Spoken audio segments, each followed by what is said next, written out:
Right, we live. Hello, we're live on the show. Oh, almost here. Mommy will do it. Jumping on. And we have Bubbles for you in the background. Yes. Bubbles are bringing wellness and love. Do you like them? Yeah, you do. Good. Make some room here. Hello, everyone. Skook Thosh. We have the bubbles going in the background. Wanted to say hello to everyone. My name is Thosh Collins. I'm one of the board members of the Native Wellness Institute, and I'm from the Anakamiri Autumn, the Salt River people. And I am a husband to this beautiful lady right here, and I'm a father to this beautiful little 2-year-old girl right here. That's a whirlwind of energy, and a father to this baby in my womb right here, and a grower of all those squash in the back. Those are our other babies. Yep. All that squash. So, All right. Welcome to the Native Wellness Power Hour, everybody. My name is Chelsey. First of all, I can't believe it's week 22 of the Power Hour. How exciting.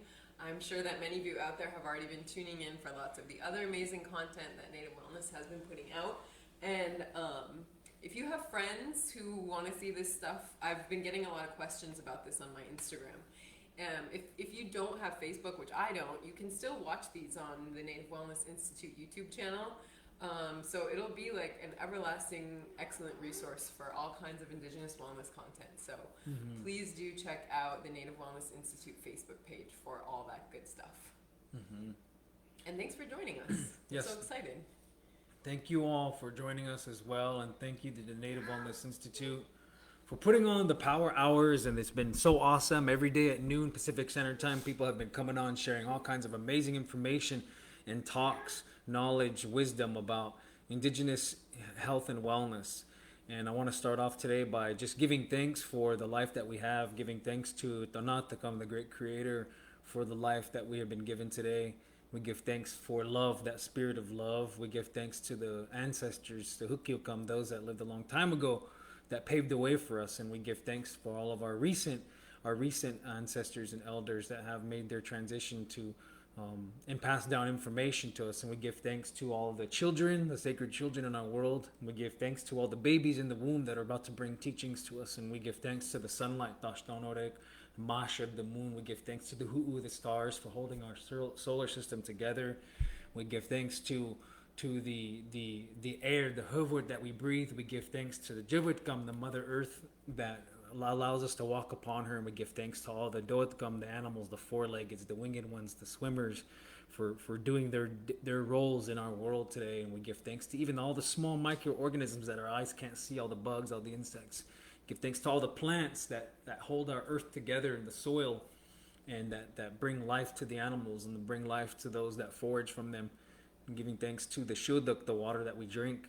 And we give thanks to the haichutuk, the food that we've eaten today, to nourish our bodies and to nourish our minds and connect our spirits further to Mother Earth. And we give thanks to all those things, and we put our hearts and minds together, the energy, the love that we all have, even all of you that are watching, all those around in 7 directions, taking the power, the medicine that we have, the love that we have in our hearts and our minds here, and rounding it up and sending it into the different directions of all of our relatives that are struggling during these times, that are struggling with unwellness such as depression, addiction, lifestyle diseases. And we also sending our love to all of those that are fighting for their lives, and that their journey before them be in a good way, whichever way it go.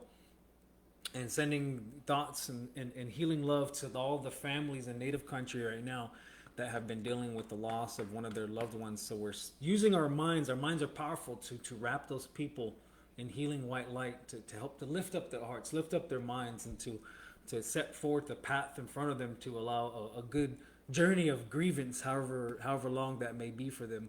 I just wanted to start off in those ways and just express our gratitude for our life here, and to extend our heart to all of you out there that are watching. And we hope that you'll be able to enjoy today's conversation and partake by adding your comments in the comment section, and in addition, anything additional that you would like to also add to our ideas, feel free to please do that there. Thank you. That was nice. Nice way to start out our session with our little giving of thanks. And we are obviously in the thick of parenting a 2-year-old, and as Thosh mentioned, we have one on the way. And so that is kind of why we wanted to talk about parenting, because one thing that we've come to realize is that everything that we do in wellness feels like its purpose is manifested through our role as parents or as caregivers. And I think that the process of having become parents has really opened up our eyes so much to concepts that we already knew about, but now we're really feeling it, like intergenerational healing. And so today we really want to talk about some of that stuff, about the ways that reclaiming indigenized parenting practices are healing for us as people and as a family too. And it branches out beyond our immediate family and into our extended families as well. And, there are thousands of indigenous people around the world who are actively reclaiming ancestral parenting practices that, in many ways, had gone to the wayside or had been put to sleep for a short time. But we're trying hard to reclaim these things. We also want to share about our executive director at Native Wellness, Jeline, had already done a parenting episode of the Power Hour previously, and she'll be doing one again soon as well. So I think that, parenting is one of those things, there's endless things to talk about with it, and it is very enlightening to hear about parenting from these different stages. As Jeline has 5 adult children, and has grandchildren as well. So it's definitely a different perspective from ours. So we look forward to watching that one as well. But for now, while we're in the thick of having one on the way and having a 2-year-old here, we'd love to just share a little bit more about our parenting process. And then for those of you who have more children than us, or you've got adult children, we love hearing advice too. So feel free to share some advice in the comments, or maybe some similar experiences that you may have had. We're always learning, so please feel free to help us out if you'd like. Yes, and we've always figured that we like to try to help with other young parents that are interested in revitalizing a lot of practices, and so this has been something that I believe that with the creating of new generations within family is an opportunity as well to revitalize certain practices, preserve and even evolve certain practices that are regarding restoring indigenous lifeways, indigenous protocols, teachings, and all of that. And as we often hear, every generation, our people should become stronger. Our people should become more knowledgeable, to become more and more connected in this post-era of healing from historic trauma, collective cultural trauma. And after that, we should continue to get better with every generation. And just like everyone has heard growing up that their parents or grandparents said they want more for their children than they had. And that is something I like to encourage people to think about when it comes to parenting, because it's an opportunity to give more to the next generation than what you had grown up with. And for us, it starts as many of our indigenous people, the similarities that we have are so much. And one of those common practices was the concept idea that parenting starts when the baby's in utero, when it's in the womb and it's starting to grow, and we start acting in a certain way, we start walking in a certain way because we are powerful. It is said that the parents both are pregnant, not just the woman. It is said that the man is pregnant too, and that in a spiritual sense. So he's contributing to helping to foster this life. And so, as many of our nations believe it or know it as, we know that our actions here and how we're acting, how we're walking, affect the development of our unborn child. And so, when we first became pregnant with Aloe, those are the teachings that we sought out. And these are things that I kind of heard growing up a little bit. And growing up in our ceremonial circles, there were certain things that we no longer did when we were carrying, when we were pregnant. And those were some things that we had honored.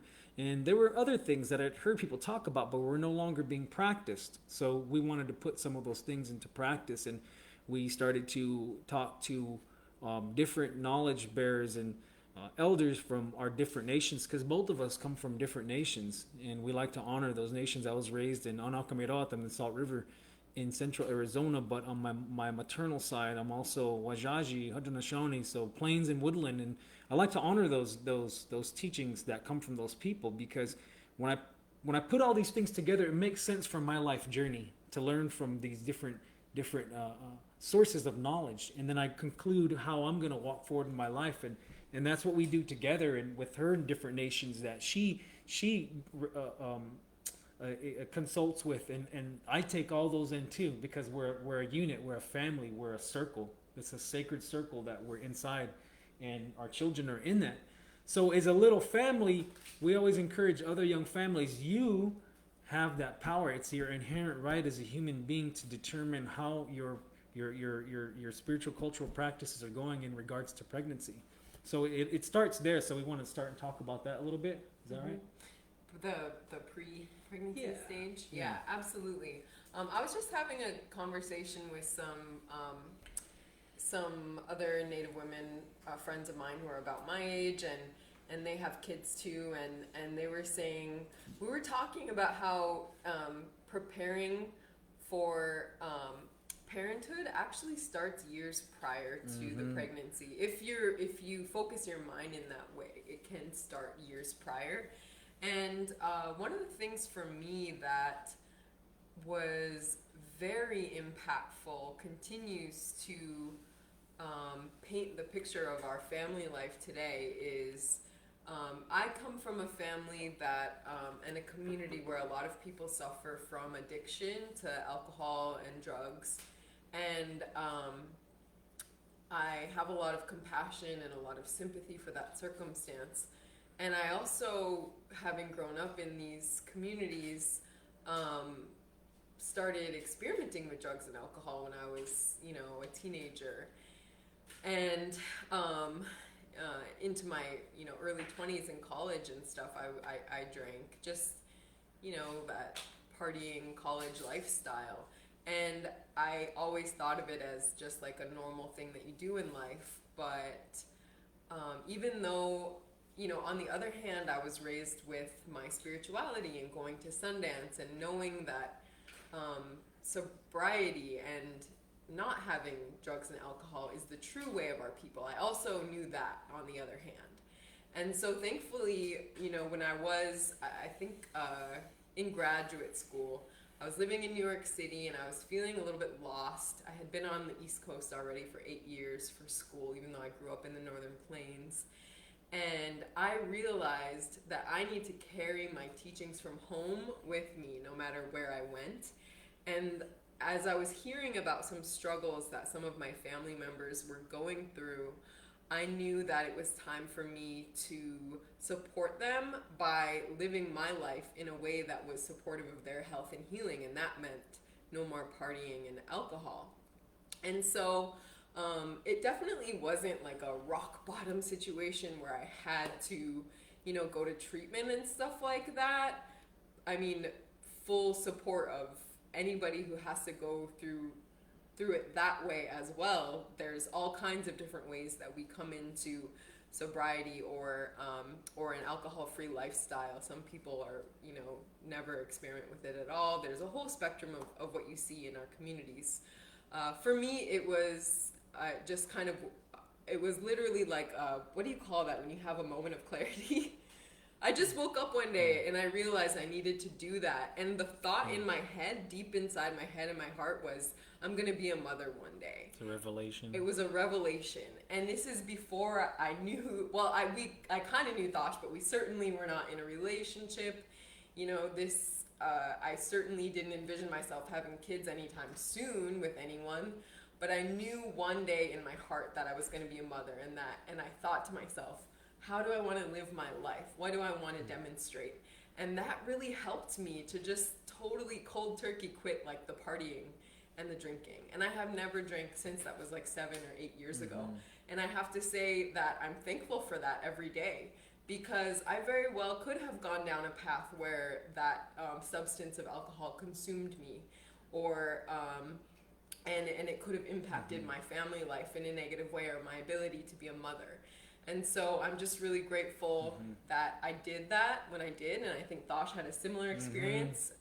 So both of us were drug and alcohol free by the time we met each other and by the time we started a relationship, and that has certainly been the foundation of having a healthy relationship and leading a life of wellness.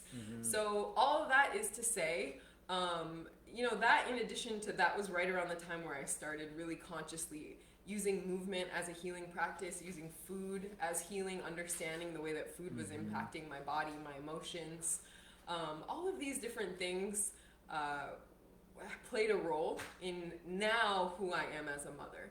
So I would just like to say that for anybody who's engaged in a wellness practice when you're pre-childbearing stage or thinking about maybe being a parent one day, all forms of wellness are pre-parenting. And pre-parenting for years can be very, very important in how the actual parenting process plays out.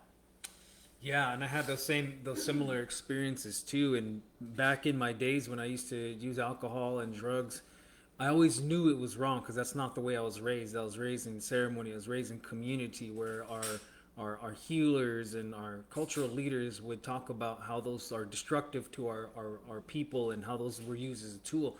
But when I fell off, when I started to become influenced when I was living in the city in college is when I started to get involved with those things, and I put an end to it. But I always knew as I was engaging that this is not who I am, and this is I need to put this away at some point. And I always told myself that before I become married, before I become a father, I will not bring these things into that. And I was fortunate to have my parents stop using alcohol at an early age. And so I wanted it to be that when I become a father, when I become married, they won't know that side of me. I will have taken the steps to heal and put all that behind. So I see my buddy Leroy Silva from Laguna. That's a great question. What's up, buddy?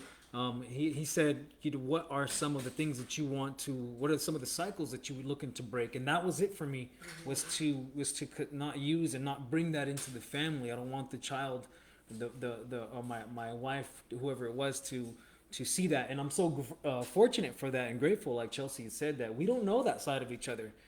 And to me, that's really powerful as a young Native couple.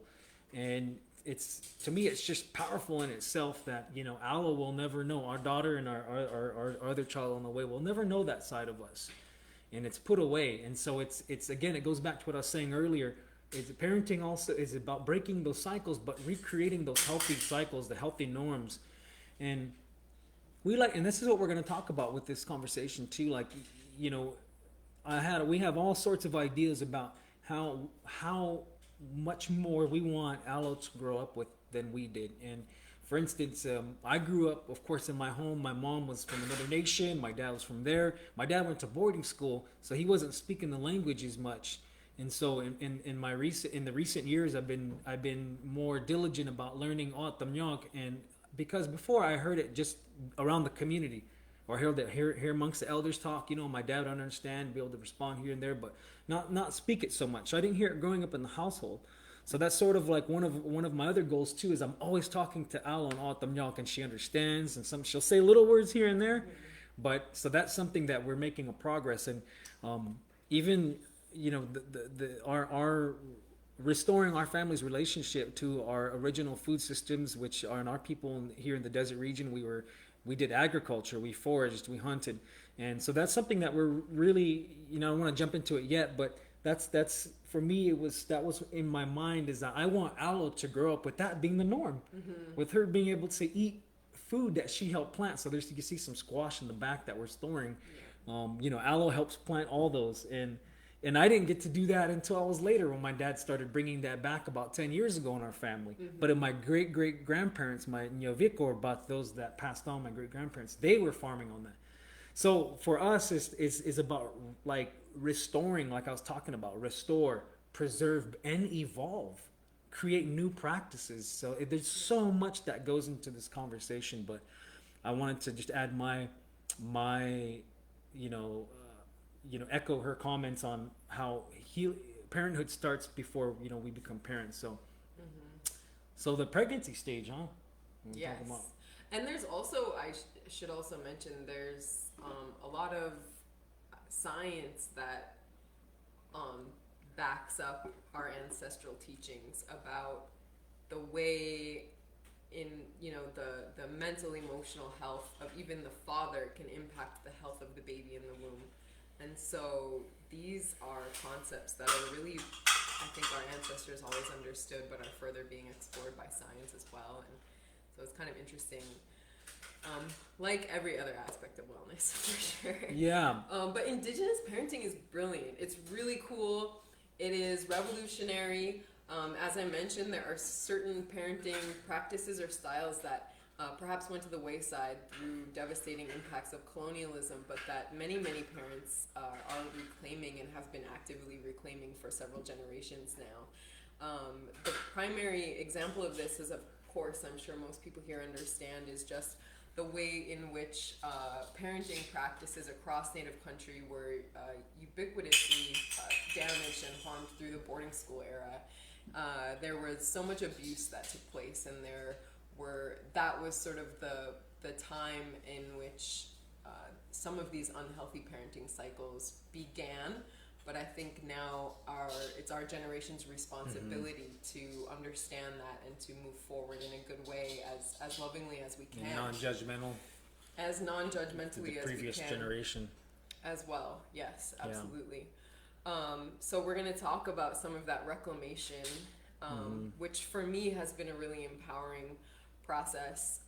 I have, fortunately, like Thosh, have a very good relationship with my parents, and but I have also heard of, throughout our family and extended family, some of the abuses that had, my grandparents had suffered and that have been passed on in different ways. And so I think it's really been this intergenerational healing process. And like Thosh, I think our parents' generation were the leaders of stopping a lot of the abuse and that sort of stuff, and then our generation are taking it a step further with bringing in a lot of the cultural revitalization and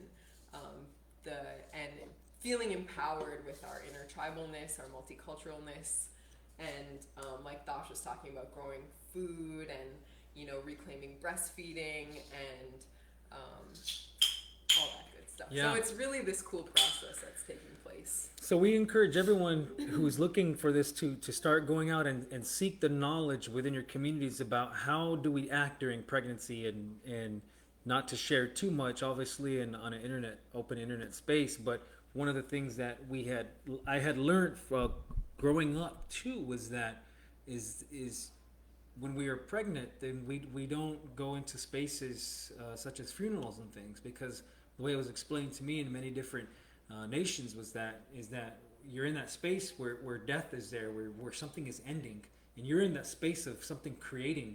And so it's about not aligning yourself with that. So many of our people have believed that can be harmful. And you think about that in the sense of like practical sense. It's not completely woo-woo, and that's one of the big criticisms to indigenous spiritual practices is people say that, oh, it's woo woo, oh, it's superstition, it's taboo, whatever. But I believe there's a functionality to it. And I think that functionality is the trauma and the grief that comes when we're around those types of events. And so that was one thing that we had did, myself growing up in a community where when one person passes away, everyone hears about it. Everyone goes, then another one happens, right? They come in waves, and we have to go there and we sing our songs all night and do the ceremonies. And for myself now, and especially when things were done in person, when Allah was in the womb, it was a break for me to not be around those things. And people respected that when people would call and ask, hey, can you guys be here to do this? And I says, well, we're expecting right now, so we're honoring those practices, and we're staying away from, okay, sapo, that's all right. People will say they understood. But for me, it was good to not have to be around that and feel that grief and sadness that you feel when you go to a funeral and you watch all the relatives of this person there just in grief, which is a normal thing that we accept. But for me, it was good to have a break and to focus on creating life. And another thing that we were always told, and again, this isn't just where I come from. I've heard this all across Native country in my travels. And the other thing I'd heard a lot in my travels, particularly when I started to travel to the Iroquois Confederacy amongst the Haudenosaunee, talked a lot about these practices, and they were still being practiced. And so I come home and I start asking some of our elders and our knowledge seekers, knowledge carriers, and they say that's the way we did too. During the time, the man is pregnant as well, and the man doesn't do this, the man doesn't hunt, doesn't take life or do all these things, and because you're creating life. And so that was one thing that I had honored. And even when we had ants getting into the house, I was trying to sweep up these ants and put them somewhere without harming them. And I think that again, there's functionality to that. When you have, it teaches you to have reverence for the smallest life, and we're supposed to have that anyways, right? But we're so, even though we're native and we follow our ways, we still get impacted by dominant society. And we're just, let's kill this annoying insect, to kill this and kill that. But when you don't do that, it helps you to have a certain, a deeper level of reverence for all life. And then because you're in that phase of creating life and fostering it. So to me, that's the kind of the functional purposes of some of these things here. And the hunting thing I'm starting to kind of grapple with now, because, we need meat. And in those days, they say that the uncles or the brothers would hunt for the family. But it's a different era.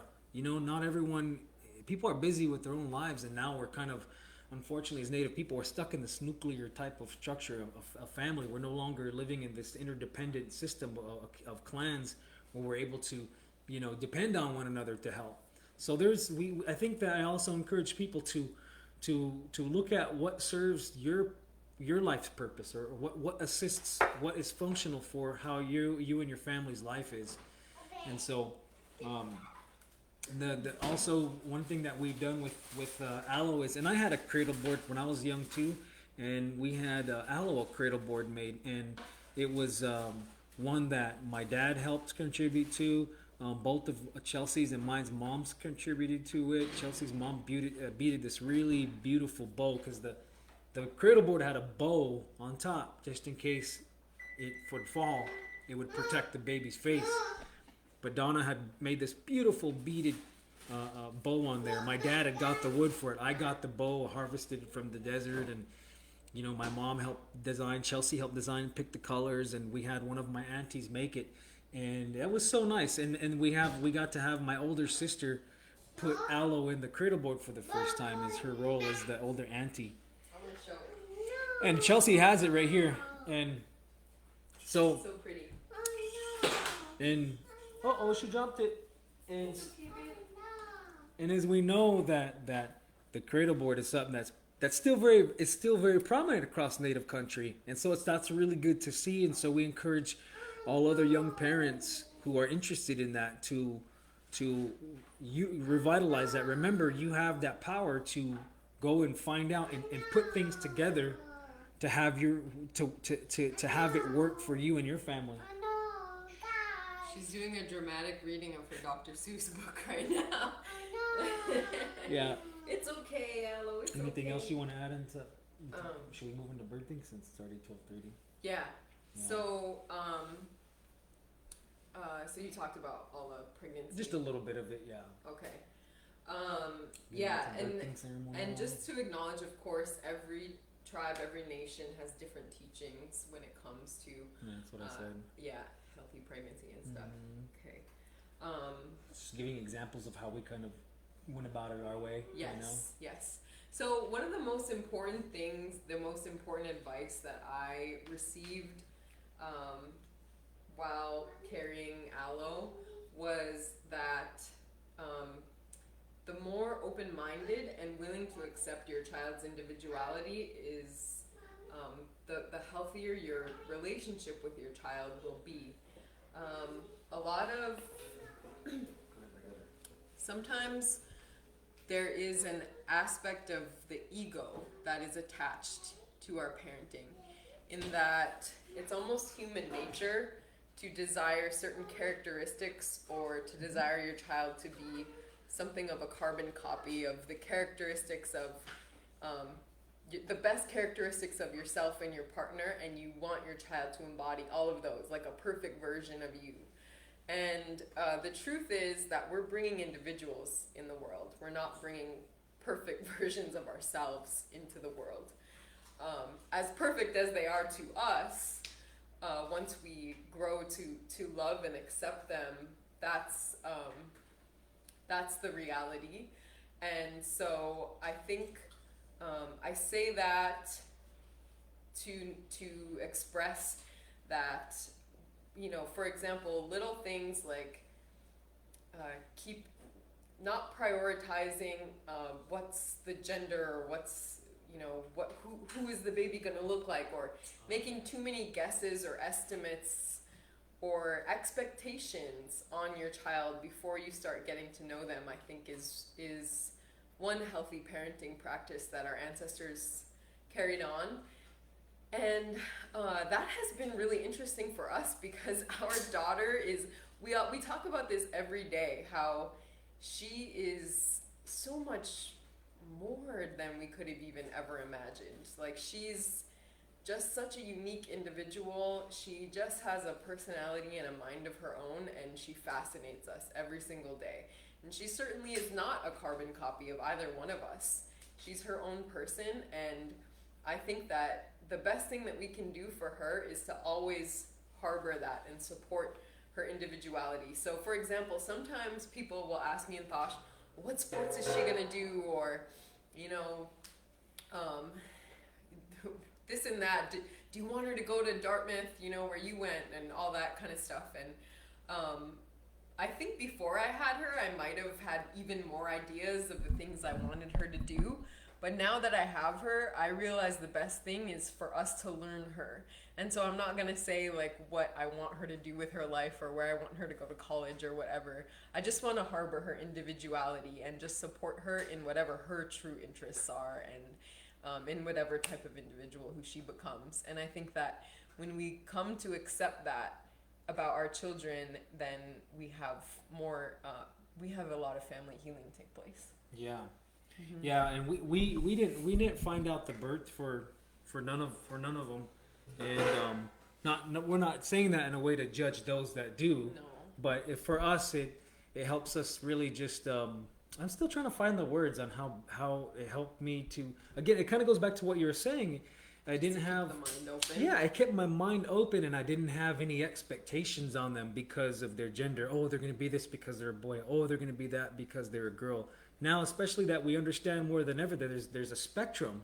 There's a spectrum with gender identities, and so it really, for me, has been really helpful in my preparation to just focus on this baby in the womb. Is just life. It's life coming.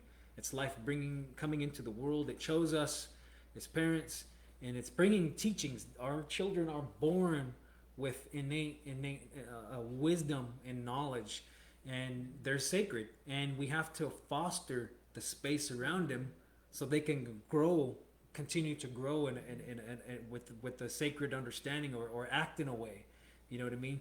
And so that was good for us to go about. And we also, I think, have evolved our thoughts in gender roles of the parents. And this is one that gets tricky because as much as we want to practice ancestral parenting in a philosophical way and a worldview way in terms of being gentle, being nurturing, being accepting, having our child have a relationship with the earth and with community, all of those are the ancestral parenting practices that we are carrying on. But at the same time, in certain situations, our nations had very specific gender roles of the parents. Like Thosh kind of was mentioning that a little bit before. And in today's world, like, it could be potentially oppressive if we remain very stringent in those roles. And so, for example, in some nations, it would really be the mother or female relative spending all day, every day with the child until they reached a certain age, like 4 or 5. And then if the child was a boy, the dad would take over and uncles and stuff. And the uncles and would teach them how to, be a man. And in today's world, like, if Thosh were to be absent from us all day, every day, that would be a disservice to me, and it wouldn't be an equal partnership. And our societies are, because I don't have we don't have the freedom to have the same support from the way that our camps were organized and the way that the sisters were always able to be together sharing breastfeeding and all that stuff. So it does get a little bit tricky in that you can't exactly follow ancestral parenting practices. Sorry, my oven is going off. Let me just hit that button. Yeah, and so it goes back to what I was saying earlier about we have to adapt and find out how do we adapt these practices in our world today. And we have to find out how we adapt these practices in our world today. And as we know, dominant societies, the way the culture is set up, dominant societies, worldviews and policies, cultural norms oftentimes clash with ours as Indigenous people. So we have to always work to insert these things in there, and it's going to be different for everybody, every nation, no matter wherever you come from. But we all have those similarities where we have to kind of navigate. We got to kind of find out, well, it's not really practical to do this and that anymore. How do we start to adjust? And that's something that I think every young family will find out as we're kind of going forward in this post-colonial era, trying to live as Indigenous people and practice Indigenous parenting. Mm-hmm. The other thing that I would just like to be really open about is that sometimes in this effort to decolonize our parenting or our birth or whatever it may be, we may place even really specific standards on ourselves. Like, for example, I really was so set on having a natural birth with a midwife in a birthing center. Hello. And, I ended up having a C-section and stuff like that. And I think for a little while, I carried a little bit of guilt or shame associated with that. I blamed myself, and there is no shame or any guilt in whatever kind of birth we have. And, it's just, I'm grateful for the hospital for taking care of me and for the way that everything went, because the bottom line is I came out okay, and so did my daughter. She's healthy, and what more could I ask for? And so I think there have been a few other standards that we expected to that would be easier than they actually are. For example, while we're trying to get work done during this pandemic, we let our daughter watch a certain amount of cartoons, and I think at one time we really thought that we weren't going to have any screen time at all in our house, and I just have to laugh a little bit at it because our world isn't perfect, and you don't have to be perfectly pre-colonial in order to be a good parent. And I had too many of those expectations on myself, and no judgment is all I can say. Yeah, and our birthing experience is a whole story in itself. And but in short, like Chelsey said, we were really planning for this, natural birth experience in a birthing center, and we ended up going the opposite direction, which is a lot of teachings that came out of that. But fortunately we were still able to practice do some of our birthing practices in the hospital when Aloe came, and so we were able to do that. And let's talk about first food ceremony, huh? I'm just thinking because of time, it's already 12:40. 12:40. Okay, yeah. Talk about first foods. Yeah, and one of the other, which also didn't go as planned. Yes, I know. Yeah, and so one of the other things that we had also wanted to do was have a first solid food ceremony for Aloe, and because her first food is the milk that's made by her mama, and so. We were really diligent about Chelsey breastfeeding, and Aloe had no problem, and thankfully they had no problem. We know it is sometimes it's hard for certain mothers to do that, and we honor that as well. But we were grateful that we were able to do that, and it was a big learning experience for me as a father, as a man, to be able to understand the importance of breastfeeding and all the benefits of the child, the benefits between the mom and the baby, the neurologic benefits, the nutrients, the growth of the brain, the connection that's fostered between baby and mom. And for my role as a dad to be there to create that space to make it safe for them to have that was a great experience for me. And so when we did say, okay, we wanted to give her hold on, charger. So when we said okay, when we do want to give her solid foods, we want it to be some squash from the field that we growing, because we want Aloe. The idea is to have the first flavors be from the land, and that was Chelsey's idea. We have to do a ceremony to honor that, and so we started putting that together, and we just prayed on it and thought about, hey, we'll do like this and this, and we'll have everybody come over, and we'll harvest some of the squash from the field that Aloe helped plant when she was 4 months old, and we'll cut some of it up, cook it and all this, and try to give her a little taste, and we'll honor her as she eats that, because the idea is that we just want the first foods to be those to be the first flavors of the child. Just like in a lot of our teachings, the language should be the first language that the child hears. It's kind of like that. It's also to foster that strength with them in the land and in the original foods for good health, for good spiritual connection. And so but Aloe didn't want any of that. She was just so used to her mama's milk, and she was spitting it out, and she didn't eat any of it. It didn't go the way we thought it would. We were just surprised because we waited until 6.5 months to try to give her solids, and we always heard that it was hard to hold your baby off from solids, because they're going to really want it starting at like 4 months. And so we thought, we've waited plenty of time. And that's just one of her unique features, which I won't get into too much because I don't love to share a lot of personal information about Aloe. But it took her a lot longer than we thought for her to begin solid foods. So it just didn't happen. But it still remains a goal of ours. It's still on our timeline, is for her to enjoy and to regularly eat indigenous foods. It's a goal for ourselves even. We try to implement that every day for ourselves, much less her. So yeah, and so that's what we did. And Aloe actually helped plant those seeds too, so we thought that was nice. And our entire family, when it comes time to plant, like my mom, my dad, brothers and sisters, my brother's the one that leads our family in planting. Again, us all of them were also farmers and pre-colonial agriculturalists, so the whole family come out, and Aloe planted the first seed. That's something that we kind of revitalized there and brought that. The youngest plants the first seed, then everyone else proceeds. And we just wanted her to. Something as important as establishing a relationship with the food is, in our minds, should be honored in a ceremonial way.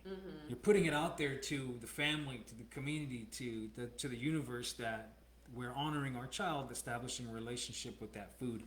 And I think that's really powerful, with that fostering that sense of development too with the child, the sense of belonging to something in addition to establishing connection to that food. And so that also is again goes back to what I was saying at the beginning of this conversation, is that parenting is an opportunity to evolve your practices, to revitalize what is stopped being practiced, and to bring it forward and to apply it in a way that works for you, which requires some evolution in the way it's applied. It requires some evolution in the way it's viewed in its functionality today. So, and I think that for myself as a parent, that's one of the most important and profound pieces of I guess knowledge that I've kind of acquired over this period, is really just having that opportunity to give to Aloe and to help to the growth of our the culture of not just our community but for our little family. Yep, absolutely. Always looking at parenting as an opportunity for evolving and again creating that good life, not just for your child but even self-improvement and improving relationships and all that. And I also want to acknowledge something that's kind of, now that I'm thinking about it, been a really big part of our journey as parents. And this has to do with the pre-parenting stuff as well, but just being very mindful of the circle of people who we surround ourselves with. And we realize what a difference it has made that we didn't have to make this big abrupt change of people who we spend time around. Meaning that most of our friends live a similar, and family members, and our Native Wellness Institute family is a big part of this, is people who are friendly to children, are not, are drug and alcohol free. We are baby safe environments, basically. Our socializing that we do is baby safe environments and children friendly environments. And so that could just be an observation that you make if you're in that pre-parenting stage, is looking around and seeing, you know, does my family and friend circle support healthy families? And Right. It's been really nice to be able to bring her everywhere with us. And there have been so many like babies born in the Native Wellness family in the last couple of years, starting with like Christine and then Aloe and you know, Migazy and lots of other babies. So anyways. Yeah. And so for us living a healthy lifestyle, we've also have learned that what's important is demonstrating and living that way of life. And we're kind of reminded of it every day with little things like, if you're not careful with your language, you know, the children will say it too. And, you know, that's one thing that's a reminder of the larger perspective of the best way for us to teach is by doing and less by lecturing. And I'm definitely grateful for the lecturings I heard and the talks I heard growing up on the community. People would be up and talk for hours. Don't do this, don't do that. Then you see them, you know, gambling at the casino after they told you don't be gambling, you know. And so, and then we almost like discard things, you know, when people are like that. And so I think that our original way was that, sure, our people spoke, but I think our people were really careful about their actions. They were really careful about how they were living, because they knew that the children are watching, the children are absorbing everything. And so that's something that for me in regards to conscious parenting is that I am trying to demonstrate. I want to demonstrate to Aloe, this is what we do. We cook a lot in the home. We have a nice open space in our little apartment here, so that way we can have time to move. We can move and be active. Like yesterday, you know, Chelsey was doing her workout right here on this mat. You know, oftentimes I do mine right here. And Aloe will watch us. She'll watch. Sometimes she'll want to, you know, be picked up, and she wants to be the center of attention. But a lot of times when we're exercising, she'll do it too. She'll just start following us. And what's also been amazing to watch is, even when we're not doing like, because we do a lot of mindful breathing and trainings like this, where everybody breathes with us and talk about the benefits, and Aloe will follow along and do it. But sometimes she'll do it on her own. You know, she'll do it. She'll just start doing it on her own. She'll be breathing in her nose,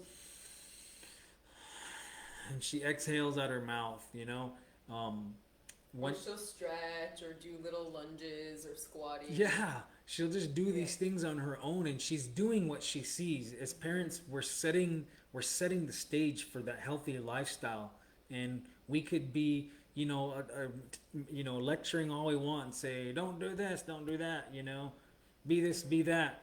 But if we're not doing it, the child's not going to listen to those words. We don't really always affect people with words, especially with children, right? In those developmental stages, we make an impression on children in the early development stages on how we make them feel, on how what sort of energy we evoke with our actions and our behavior and our language. And so we always one thing that we do as a family, we make it a point to always smudge more than we did when we weren't a family, because we're teaching Aloe it's important to cleanse ourselves. It's important to cleanse our mind. It's important to cleanse our home here. And that she has the freedom to do that. Like she has the right, and it's I think it's empowering for her on a subconscious level. Yeah. Absolutely. So, I mean, just like Chelsey was kind of touching upon earlier, we follow our 7 circles of wellness, which is movement, sleep, peacefulness, sacred space, connection to land, community. And one of them is that sacred space is really important for us. We have to have our home in a certain way for Aloe, for her development and for her comfort, for her ease. So we found a place with plenty of natural light, because we know that natural light is sacred for our people. It's important for our physiological health, but our spiritual health as well. So those are lots of things that we always take into account, and we think that it's really important to even minimize the amount of electronic devices. We don't have the home, like Chelsey always says, the TV is not the center of the home. We don't have a TV. We just got a big 27-inch iMac and some MacBooks, and Aloe now has a Kindle. I'm calling it like what she calls it. Kindle, yeah. So we try to. My parents insisted on buying her a Kindle. Yeah, and was something that we wouldn't have thought of, but we are. It's been helpful. Anybody who wants to contribute, we accept that. When grandparents want to contribute, that's their role, and they're right. So we definitely have found ways to be able to manage, and it is helpful when we need it. And so that's one thing that we tried to consciously do is we didn't want our so much electricity to be going, and frequencies and radio going noise, background noise, TVs, computers going, because we know that can, and I think science is even coming up with that white noise affecting auditory cortex. But I think that it's important for their development as well. What's interesting is even in this session, you'll notice like Aloe came up to nurse a few times, and she's actually been in the stage of weaning ever since the beginning of my pregnancy. So it's funny that, us being focused on this Zoom session kind of like irritates her and makes her need comfort, because for the vast majority of like during the day, she doesn't nurse anymore. So it's just interesting, like even how these little things they pick up and they are impacted. And one time we went to a birthday party with her at Peter Piper Pizza, and it was like really loud and noisy and bright lights and all. Crazy. She literally was like kind of scared. So were we. Were like blue light everywhere. There was a police officer in there. There really was. It was just like a really intense environment. So I guess that's one thing we have done a pretty good job, is keeping her environment pretty peaceful and calm. And one thing that we've heard a number of different elders talk about, and I've heard this throughout the years, is particularly like the elders who were raised by their grandparents, so who had a really old school upbringing. They say, I hardly remember my grandma or my grandpa even saying anything. I learned everything. There was more of a sixth sense. There was this energy of education, and it was by observing, and it was by, people didn't have to be blah, blah, blah, blah, blah, and now we're this and we're this. So, without fully probably being, I don't know if we're fully able to get back to that state of higher consciousness, But it is an interesting thing to think about in just that concept of noise and how it impacts development. Yeah, Yeah. absolutely. Yeah, there's a lot to that for sure. Frequencies too, electromagnetic radioactivity, things like that, or in Western science is kind of exploring those and how those affect like us at a physiological level. So yeah, those are just a lot of things to take into account. And usually on social media, we don't even show Aloe too much. We don't show her little face on there. We did on one post. We made a pregnancy announcement. We made it. What is it? We made an exception to show her little face there just because we like the picture so much. But typically we don't show her much on social media just to protect her privacy and to honor that she doesn't have consent. She's not old enough to understand that her little face is going to be seen by thousands and thousands of strangers.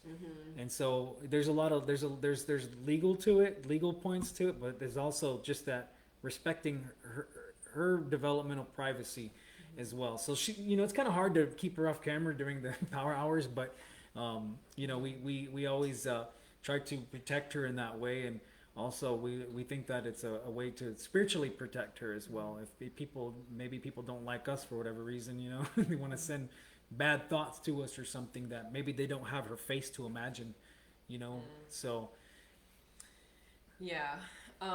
So it's a lot of evolving, and it's a lot of learning as we go. And just like with all things wellness, there's room for error, and there's room for trial and error, and we've certainly done that. And it's interesting because with the next baby coming, I don't even necessarily feel like I have it figured all out, because if there's one thing that I do know, it's that these babies are individuals. And so it could be just a completely different experience with our next little one, from what we've done with Aloe so far. And that's okay, and I am accepting of that, and I'm excited about that, excited to get to know the next one. And before we close up to Thosh, I'll let you finish off for us, but I also just wanted to apologize in case at any point we don't always have the right words or the right language to describe certain things. Maybe we're talking about sex or gender or different things, and we might slip up with our language sometimes, so I apologize for that. And then also, we do acknowledge and understand that we are coming from a place of privilege in a certain way. We have each other to rely on, and we have community and family support that not everybody always has, and work support from our workplace, et cetera, et cetera. So we just want to again really emphasize, we don't mean anything with any ounce of judgment. It's all coming from a place of love, and we do very much acknowledge and feel grateful, for the privilege that we do have in raising our children, and we only hope that, again, life continues to get easier through the generations for everybody. Yeah, and so we just like to share is what we always say. We're just a young family who's passionate about our communities, about health and wellness, reclaiming our health, reclaiming our identity as Indigenous people, and we just like to share what little we know, and we're learning as well, and we appreciate that we have an opportunity to be given a platform to speak about things, and so there is a kind of responsibility that comes along with it. And sometimes, like Chelsey said, we don't have the right language, so we're always looking to everyone within our network to update us and let us know, hey, we don't say that no more, or this is a good way to be able to put this or that. So again, we're here, we're learning with each and every one of you, and so we always appreciate feedback. We always appreciate people that want to contribute, people that have been doing these things already that we're talking about. But hopefully something we shared was inspiring for somebody. Hopefully something we shared helped to reaffirm something for somebody. And that's all we aspire to do, is just to try to share in a good way, share from our heart, share from our mind. So I want to look over here just at some comments real quick before we start going in there. A lot of people that are agreeing and having the same experiences. That's really good. Monica says that place is a nightmare. She's talking about Peter Piper Pizza. I agree. Place is crazy. It's definitely way too much. Hey, Roland. And thank you, Shailene. We love you too as well. And thank you, Gina Robertson. We're just glad we helped to inspire. We're so happy to be able to do that. And then Rebecca Dunlap says, thank you for normalizing lactation. And yes, we did, in fact, enjoy Native Breastfeeding Week last week. We were posting about that as well. And so, yes, that's something that we absolutely hope to do, is to normalize that and that first food and re-traditionalize and honor it back at the center of our first foods again. And so, yeah, some good stuff right here. Thank you all for your positivity, and thank you for sharing, and thank you for showing up and joining us today here with the Power Hour Live. And so we're at the end of our time here now, and again, every day at 12 noon Pacific Standard Time, Native Wellness Institute Power Hour. We're up on the, is that what they said, 22nd week? Is that what she said? Yeah, week 22. Week 22. So that's where we are at, and join us. Tap in today. Share it with all of your friends and your family. And if you have requests on content, send it to our Native Wellness Facebook. All of us look at that sometimes. Oh yeah, even for us specifically, like if you have us on social media, tell us if there's a topic you would like us to cover on the Power Hour, because Jolene always gives us the freedom to choose our topics, and we want to offer just whatever might be helpful. So if you have an idea, send it our way. So I wanted to encourage everyone to continue to take care of your spiritual, physical, mental, emotional well-being during the time of COVID. And it's an unfortunate time, as we know, and it's the time more than ever that we should be living by the teachings of our ancestors and finding out how do we apply these today. And it's a time for us to be able to recollect on the way that we are living, and to look at all the things that we might have been taken for granted, and to honor those things some more. And to keep in touch with our elders, keep in touch with our knowledge bearers in our communities by FaceTime, by calling them, because you just never know what's going to happen. And so it's important to maintain those connections. That's one of our, a part of our wellness model that we follow, is maintaining extended family, maintaining those connections. And that's how we learn. Our extended family holds us up in a spiritual way. And during this time of social, physical distancing, it's hard to maintain those connections, and I think that can be detrimental when it comes to transferring vital Indigenous knowledge to the younger generation. So I want to encourage the younger generation to keep in touch with all of your grandmas and grandpas and aunties, uncles, other people in the community, by calling them and asking how they're doing. Ask them to tell you a story. Ask them, what is your take on our what we should be learning about from coronavirus, this pandemic. So yeah. All right. Thank you all so much. This has been a lot of fun. Yeah. Thank you all. That's all we have today, and we'll see you all again. Bye-bye.